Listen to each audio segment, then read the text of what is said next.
آپس میں شادی کر دی جائے، آپس میں نکاح کر دیا جائے، یعنی ہمیں ایک ایسا راستہ بتا دیا گیا کہ جس سے قانونی طریقے پر اسلام کے حکم کے مطابق مردوں کو اجازت دے دی گئی کہ تم ایک عورت کو اپنی زندگی سے قریب کر لو، اور عورت کو اجازت دی گئی قانونی طور کے اوپر کہ تم اللہ اور اس کے رسول کے فیصلے کے مطابق اپنی زندگی کو کسی مرد کے سپرد کر لو، تاکہ تم دونوں کی زندگی مل کر کے ایک ایسی تیسری زندگی اور تیسرے گھر کا اور تیسرے ماحول کا ایک خوشگوار اضافہ۔ میری بہنوں، اسلام کا یہ اصول اتنا عمدہ اور اتنا عجیب و غریب اصول ہے، آپ ذرا خیال فرمائیے کہ یہی وجہ ہے کہ دنیا کے تمام مذاہب میں نکاح کا کوئی نہ کوئی طریقہ موجود ہے۔ میں اس سے بحث نہیں کرتا کہ وہ طریقہ نکاح کا کیسا ہے کیا ہے، لیکن بہرحال کچھ نہ کچھ ہے۔ یہی اسلام کا احسان ہے۔ اسلام نے ہمیں بھی ایک طریقہ بتایا کہ نکاح کرو اور کس طرح سے کرو۔ فرمایا کہ نکاح اس طریقے سے ہو کہ بالغ مرد وہ بھی راضی ہو، بالغ لڑکی بالغہ وہ بھی راضی ہو، اور ماں باپ بھی راضی ہو، لوگوں کے سامنے اعلان کے ساتھ گواہوں کے ساتھ اور گواہوں کے سامنے نکاح ہو۔ اس سے اس بات کا اعلان کر دیا گیا کہ نکاح یہ قدرت کے مقصد کی تکمیل ہے، کیونکہ اللہ تعالیٰ نے جو دنیا کو بنایا اور اس کا مقصد یہی تھا، اس کی حکمت یہی تھی، اس دنیا کے اندر انسان پیدا ہو اور لوگوں کے گھر آباد ہوں، اور اللہ تبارک و تعالیٰ اس دنیا کو آباد فرمائے۔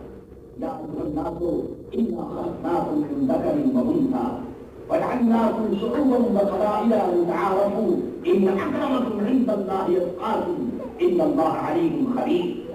اللہ تعالیٰ نے بنایا، عورتیں بھی اللہ نے بنائی اور مرد بھی اللہ نے بنائے۔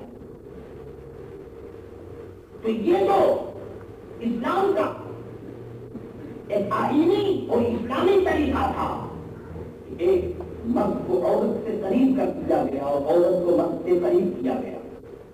اور ذرا اس برکت کو آپ دیکھیے کہ ایک غیر لڑکی جس کا ایک مرد سے کوئی تعلق نہیں، مگر یہ اسلام کی خوبی ہے کہ جب مرد نے اقرار کر دیا کہ یہ میری بیوی ہے اور میں اس سے نکاح کرتا ہوں اور میں اس کو بیوی کی حیثیت سے قبول کرتا ہوں، اور ادھر لڑکی نے بھی کہہ دیا کہ میں راضی ہوں، اور گواہوں نے بھی سن لیا، لوگوں کو معلوم ہو گیا، تو اس کے بعد میرے دوستوں وہ لڑکی کہ جو بیگانی تھی، جس سے کوئی کنیکشن نہ تھا، اسلام نے ان دونوں کو ایک مقام پر جمع کر دیا۔ اب وہ دونوں ایک ہو گئے، ایک خاندان دوسرے خاندان سے مل گیا۔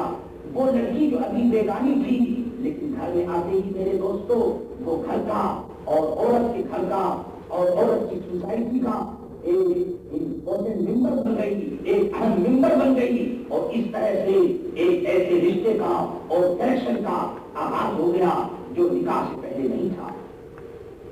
یہ تو اسلامی طریقہ تھا۔ نکاح کیوں ہے، اس کی وجہ کیا ہے، آپ خوب جانتے ہیں کہ نکاح اسی لیے اللہ تبارک و تعالیٰ نے اور اس کے رسول صلی اللہ علیہ وسلم نے ہمارے دل قدر فرمایا تاکہ ہم اپنے ایمان کی، اپنی عزت کی حفاظت کریں۔ حدیثوں میں ارشاد فرمایا النکاح نصف الایمان، حدیثوں میں ارشاد فرمایا النکاح من سنتی فمن رغب عن سنتی فلیس منی۔ حضور نے فرمایا کہ نکاح کرنا یہ میرا طریقہ ہے، میری سنت ہے۔ جس نے میری سنت کو چھوڑ دیا، جس نے اس میری سنت کو نفرت کی نگاہ سے دیکھا، حضور فرماتے ہیں وہ میری کیٹیگری سے خارج ہو گیا۔ آپ دیکھ رہی ہیں کہ نکاح کی ترغیب کی جا رہی ہے، یہ نکاح کا حکم کس لیے دیا جا رہا ہے؟ اس لیے نہیں کہ نکاح کو عیش و عشرت کا ذریعہ قرار دے دیا جائے، اس لیے نہیں کہ نکاح کو پکنک کا ذریعہ قرار دے دیا جائے، اس لیے نہیں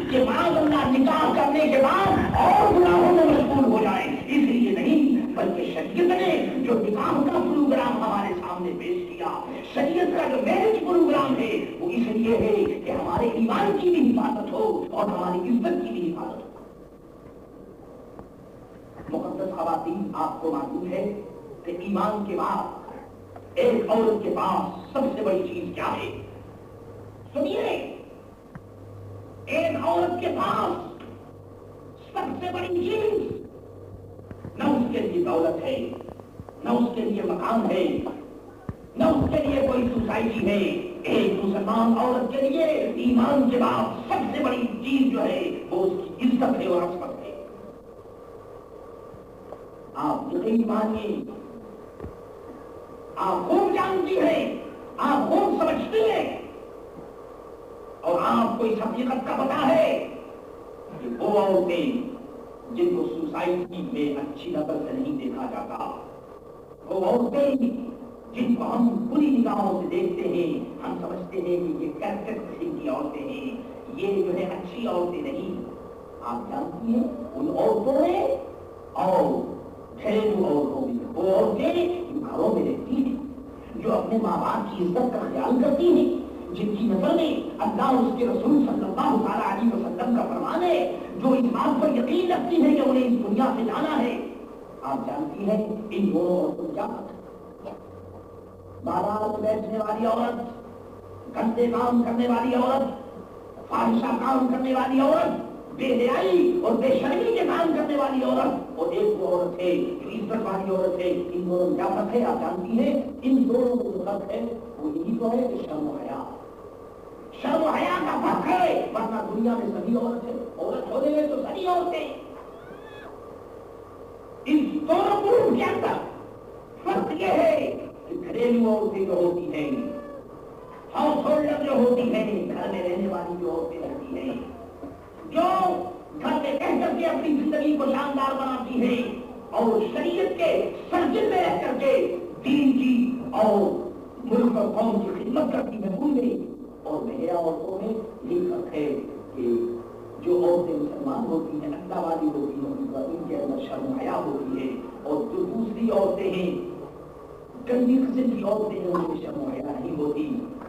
اگر شرم و حیا کو اٹھا دیا جائے تو پھر عورتوں میں کوئی فرق باقی نہیں. اسلام نے چونکہ وہ عزت والا مذہب ہے، اسلام اس بات کا حکم دیتا ہے، اسلام اس بات کے لیے بیٹھ کرتا ہے، زور دیتا ہے کہ عورتوں تم اپنی عزت کی حفاظت کرو. اور عزت کی حفاظت کس طرح سے ہو سکتی ہے؟ سنیے، عزت کی حفاظت اگر ہم نے آج کی دنیا کی اگر ہم نے کاپی کی، اگر ہم نے ویسٹرن لائف کو اپنانے کی کوشش کی، اگر ہم نے ویسٹرن سسٹم کو اپنی زندگی میں ملانے کی کوشش کی، اگر ہم نے یہ کوشش کی کہ آج کی جو ایکٹریسیں ہیں، آج کی جو ڈانسر ہیں، جو ناچنے اور گانے والی عورتیں ہیں، اگر ہم نے ان کی کاپی کی تو میری بہنیں آپ مجھے معاف فرمائیں کہ ہم اپنی عزت کی اور حیا اور شرم کی حفاظت نہیں کر سکتے. شرم و حیا کی حفاظت کے لیے صرف ایک ہی ذریعہ ہے اور وہ یہ ہے کہ ہمیں کاپی کرنی چاہیے اللہ کے آخری رسول حضرت محمد مصطفیٰ صلی اللہ علیہ وسلم کی پیاری بیوی حضرت خدیجہ، یا پیاری بیوی حضرت عائشہ، یا پیاری بیٹی حضرت فاطمہ رضی اللہ تعالی عنہ. اگر ہم ان مقدس خواتین کی ہم نے کاپی کی اور ان کی لائف کو اگر ہم نے سامنے رکھا تو آپ یقین مانیے کہ ہماری زندگی کا یہ اسٹیج بہت ہی بیوٹیفل ہوگا اور بہت ہی حسین ہوگا. آپ نے معلوم کر دیا، آپ کو معلوم ہو گیا کہ شادی میرج سسٹم اسلام کے اندر اسی لیے ہے کہ ایمان کی اور عزت کی حفاظت کی جائے. جب آپ کا اس فارمولے پر یقین ہے اور آپ اس فارمولے کو اچھی طرح سمجھتی ہیں تو پھر آپ کو یہ دیکھنا چاہیے کہ وہ کون سے راستے ہیں، وہ کون سا ذریعہ ہے، وہ کون سا طریقہ ہے کہ جس سے آپ اپنے ایمان، عزت اور عصمت کی حفاظت کر سکتی ہے. اس کے لیے اسلام کی روشنی میں آپ سوچئے اللہ تعالیٰ نے مرد کو پیدا کیا اس حیثیت سے مرد ہے، اللہ تعالیٰ نے عورتوں کو پیدا کیا اس حیثیت سے آپ عورت ہیں، اور پھر فرما دیا کہ ان المسلمین والمسلمات والمؤمنین والمؤمنات والقانتین والقانتات، یہ جو پورا پیراگراف ہے اس پیراگراف میں مرد اور عورتیں سب کی ڈیوٹی بتا دی اور بتا دیا ہے کہ اسلامی احکام میں مرد بھی ہیں عورتیں بھی ہیں، لیکن مردوں کو بھی کرنی چاہیے عورتوں کو بھی کرنی چاہیے۔ یہ پوری تفصیل کے ساتھ اس پیراگراف میں اللہ تبارک و تعالیٰ نے مردوں کو عورتوں کو دونوں کو بتایا۔ مجھے اس وقت آپ سے یہ کہنا ہے، جیسا کہ آپ نے سنا کہ اسلام ایک ترقی یافتہ مذہب ہے اور اسلام نے آپ کی پوزیشن کو بہت اونچا کیا ہے۔ کوئی عورت یہ نہیں کہہ سکتی کہ اسلام نے اس کی پوزیشن کو ویک کیا ہے یا لو کیا ہے، بلکہ اسلام نے آپ کی پوزیشن کو بہت ہائی کیا ہے، اونچا کیا ہے۔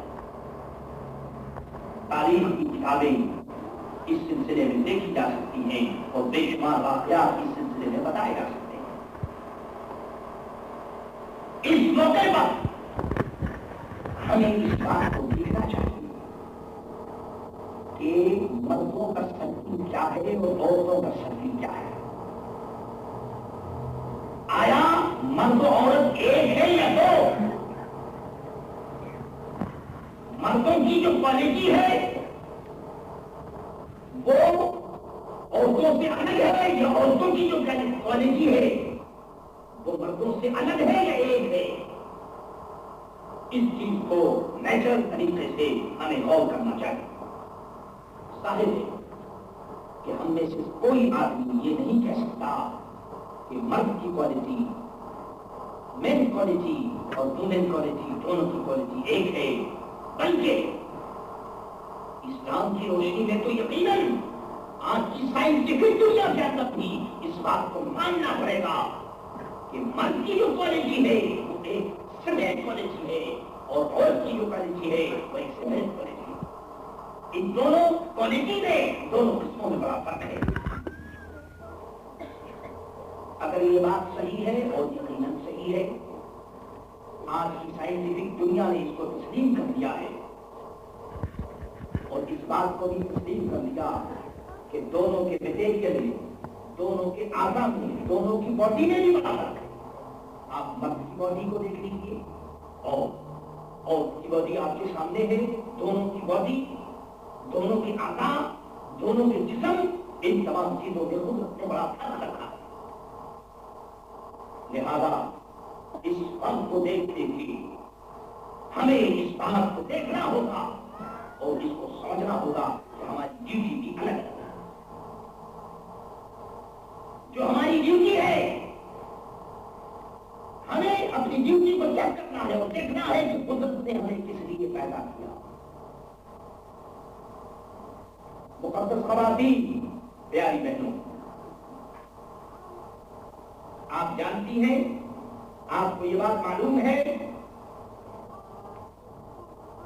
کہ ایک مسلمان لڑکی جب اس کی شادی ہوتی ہے تو اس کے بعد اس کے سامنے ایک نیو لائف، ایک نئی زندگی، ایک نیو سوسائٹی، نئی سوسائٹی اور ایک نیا ماحول اس کے سامنے ہوتا ہے۔ اسی طرح سے ایک نوجوان لڑکا، اس کے سامنے ایک نئی زندگی ہوتی ہے، ایک نئی سوسائٹی ہوتی ہے۔ اس موقع پر دونوں گروپ کو اپنی اپنی ڈیوٹی کے متعلق سوچنا ہے کہ ان کی ڈیوٹی کیا ہے۔ اگر کوئی مرد خواہ عورت کی ڈیوٹی کو سنبھالنے کی کوشش کرے اور یہ کوشش کرے کہ وہ اپنے آپ کو عورت بنا دے، تو اس کا مقام پاگل خانہ ہی ہو سکتا ہے۔ اس دنیا کے اندر اور اس سوسائٹی میں اس کا کوئی مقام نہیں۔ عورت ہے، مرد ہے۔ اسی کے اعتبار سے جو مرد کی ڈیوٹی ہے وہ مرد انجام دے سکتا ہے، جو عورت کی ڈیوٹی ہے وہ عورت انجام دے سکتی ہے۔ میں آپ سے کیا کروں، یہ زمانے کے لوگوں کا بڑا ظلم ہے کہ ہماری ماؤں اور بہنوں کو کچھ اس قسم کی تعلیم دی گئی، کچھ ایسا انہیں ٹرین کیا گیا کہ عورتوں کو اس قسم کی تعلیم دی گئی کہ عورتیں مرد کے سرکل میں آ جائیں، اور مردوں کو اس قسم کی تعلیم دی گئی کہ وہ عورتوں کے سرکل میں چلے جائیں۔ حالانکہ یہ پتہ ہی نہیں، بلکہ آپ یقین مانیے کہ یہ نیچر سے بھی ایک قسم کی غداری ہے۔ کیوں کہ ظاہر ہے کہ دونوں کا سرکل جو ہے وہ الگ الگ ہے۔ اب آپ کہیں گے وہ سرکل کیا ہے، تو آج بھی اس سرکل کے متعلق اور اس فارمولے کے متعلق میں آپ کی خدمت میں چند باتیں عرض کرنا چاہتا ہوں۔ آپ خوب جانتی ہیں کہ اس دنیا میں آنے کے بعد ہمارے سامنے بہت سی چیزیں ہوتی ہیں، ہمارے سامنے اور ایک مسلمان کے سامنے سب سے پہلے اس کا مذہب ہے، ایمان ہے۔ مذہب کے بعد اللہ اور اس کے رسول کے احکام کے بعد وہ یہ دیکھتا ہے، اور عورت یہ دیکھتی ہے کہ اس کے گھر کا ماحول کیسا ہے۔ گھر میں اس کے باپ بھی ہوتا ہے، ماں بھی ہوتی ہے، بھائی بھی ہوتا ہے، اور اگر اس کی شادی ہو گئی اس کا شوہر بھی ہے، شوہر کے گھر کا ماحول بھی اس کے سامنے ہے۔ اور اس کے بعد پھر ایک ایسا اسٹیج بھی آتا ہے کہ جب اللہ تبارک و تعالیٰ اور وہ اچھا بڑا فرماتا ہے، اللہ تعالیٰ ان کی گود کو اپنی رحمت سے بھرتا ہے۔ اب دیکھتے چلیے کہ مرد کی ذمہ داری اور عورت کی ذمہ داری دونوں کی ڈیوٹی جیسے جیسے لڑکا پڑھتا ہے، جیسے جیسے لڑکی بڑی ہوتی ہے، ان دونوں کی ذمہ داریاں بھی بڑھتی ہیں۔ اسلام نے مرد کو اس حیثیت سے کہ وہ گھر کا ذمہ دار ہوتا ہے، گھر کی رسپانسبلٹی اور عورت کی رسپانسبلٹی مرد کے ذمے ہے، اس لیے مردوں کو حکم دیا گیا کہ تم گھر میں مت بیٹھو۔ مردوں کو حکم دیا گیا کہ تم محنت کرو، مشقت کرو، کماؤ، اپنے حلال حاصل کرنے کی کوشش کرو۔ فانتشروا فی الارض وابتغوا من فضل اللہ۔ اور وہ کہا گیا کہ اے عورتوں، تمہاری ڈیوٹی بھی بہت بڑی ہے۔ کیوں؟ آج کی دنیا میں جس کو سمجھ لیا ہے کہ یہ گھر ہے، آپ کی خدمت میں گھر نہیں ہے بلکہ وہ ایک ورلڈ ہوتا ہے۔ ایک گھر کو یہ سمجھ لینا کہ وہ خالی گھر میں خالی گھر نہیں ہے، وہ ایک ورلڈ ہے، اس میں ایک ایڈمنسٹریشن ہے، اس میں بہت سے کام ہیں، بہت سی چیزیں ہیں۔ مقصد یہ کہ اللہ تعالیٰ نے مرد کو فارن منسٹر کی حیثیت سے اور لیبر منسٹر کی حیثیت سے اللہ تعالیٰ نے مرد پر یہ ذمہ داری دے دی کہ وہ باہر کے تمام کام کرے۔ محنت کرنا ہے، روزی کمانا ہے، باہر کے معاملات کو مرد کے سپرد کر دیا گیا، اور عورت کو اللہ تعالیٰ نے ہوم منسٹر کی حیثیت سے گھریلو زندگی اللہ تعالیٰ نے عورتوں کو دی۔ اور یہی وجہ ہے کہ سرکار دو عالم حضرت محمد مصطفیٰ صلی اللہ علیہ وسلم کی مقدس بیویاں، اللہ والی بیویاں، وہ بیویاں جو ہم تمام مسلمانوں کی ماں ہیں، ان سے کہا گیا کہ فقرنا فی بیوتکن ولا تبرجنا تبرج الجاہلیۃ الاولی۔ فرمایا گیا کہ اے نبی کی بیویوں، تم گھر میں رہو اور ایسی شو مت کرو جس طرح سے کہ زمانے جاہلیت میں عورتیں شو کیا کرتی تھی اپنے آپ کو، اپنی بیوٹی کو، اور ان چیزوں کو وہ ظاہر کرتی تھی نبی صلی اللہ علیہ وسلم کی مقدس بیویوں کو ہماری ماں کو بنا دیا اور فرما دیا گیا کہ تمہارا ایک اسٹیج الگ ہے اور مرد کا اسٹیج الگ ہے. آپ کو دن بات کہ 1400 برس آج کی دنیا 1400 برس تو یہ ہوئے اسلام کو اور اس سے پہلے بھی لاکھوں برس ہو گئے دنیا جو ہے وہ اسی کیٹیگری پر آج پر چل رہی ہے. اور آپ اس کو خود سمجھ لیجیے کہ ہمارے دماغوں میں جو یہ بات پیدا کر دی گئی ہے کہ ہم جو ہے بہت ہی ماڈرن ہیں اور بہت ہی ترقی ہم کر چکے ہیں. آپ یقین مانیے کہ ہم لوگوں نے ترقی نہیں کی ہے. میری بہنوں آج یہ میں سرکار صلی اللہ تعالیٰ علیہ وسلم کی میں حدیث سناؤں آپ کو معلوم ہو جائے کہ آج کا ورلڈ اور آج کی دنیا کس اسٹیج پر ہے. سرکار صلی اللہ تعالیٰ علیہ وسلم نے ارشاد فرمایا کہ دنیا کی مثال دنیا کی جو ایگزامپل ہے دنیا کی جو مثال ہے وہ ایسی ہے کہ جیسے ایک کپڑا جس کو اوپر سے لے کے نیچے تک پھاڑ دیا گیا حضور فرماتے ہیں کہ پھاڑ دیا گیا اور وہ کپڑا کا ایک دھاگا ذرا سا کنیکشن اس کا باقی ہو اور وہ بھی ایسا ہو کہ ایسا معلوم ہو رہا ہو کہ بس اب یہ ختم ہو جائے گا. حضور فرماتے ہیں کہ دنیا بھی اپنے آخری اسٹیج پر ہے. اب یہ اور بات ہے کہ ہم نے آخری اسٹیج کو سمجھ لیا ہے کہ دنیا جو ہے بڑی ترقی کر رہی ہے. میری بہنوں دنیا ترقی کر رہی ہے مگر کس میں مٹیریل میں دنیا ترقی کر رہی ہے. مٹیریل سروس میں دنیا ترقی کر رہی ہے.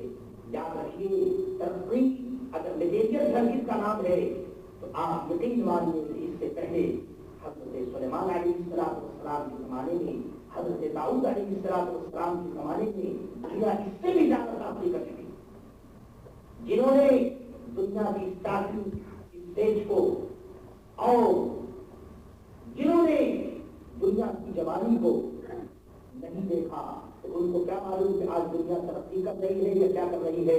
آپ یقین مانیے کہ ترقی کا زمانہ ختم ہو گیا.